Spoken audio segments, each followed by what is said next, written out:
जितने हमारे राज रजवाड़े लिए थे, जितनी हमारी जमीन ली थी, वो हमें वापस कर दो साले, तुम जहाँ मर्जी जाओ, हमें नहीं चाहिए। साला जंतर मंदिर भी हमारे बाप का है, जंतर मंदिर भी हमारे पुरखों का है, जहाँ पर जाने नहीं दे रहे।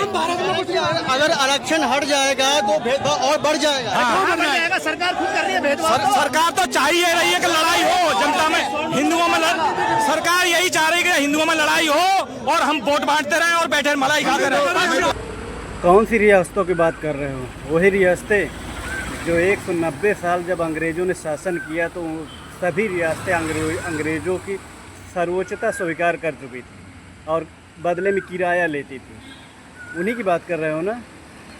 वो सब एक्चुअली बात यह है कि वो सब गिरवी रख चुकी थी और तुमको ये चीज़ पता नहीं है। मतलब पता भी है तो लेकिन झूठ मूठ का और फालतू का बड़प्पन बोलना ये आदत बन गई है।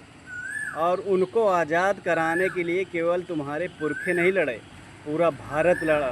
इस देश के आदिवासी लड़े, इस देश का दलित लड़ा, इस देश के मुसलमान लड़े, इस देश के सिख लड़े, तब जाके वो रियासतें जो तुम्हारी गिरवी धर गई थी आज़ाद हुई थी। कौन सी रियासतों की बात कर रहे हो भाई? केवल एक लोगों का खून नहीं शामिल इस देश की आज़ादी में। और रियासतों की तुम बात करते हो कि रियासतें दान में दे दी थी। छुड़ा लेते अकेले, छुड़ाने के बाद दान में देते तो जाना जाता। उसके पहले 800 साल तक मुग़लों ने राज किया, ज़्यादातर रियासतें सब कुछ उनके कब्ज़े में था। कौन से दान दिए भाई तुम? और देश के लिए कभी लड़े? हमेशा अपने राजपाट, अपने किला के लिए लड़े।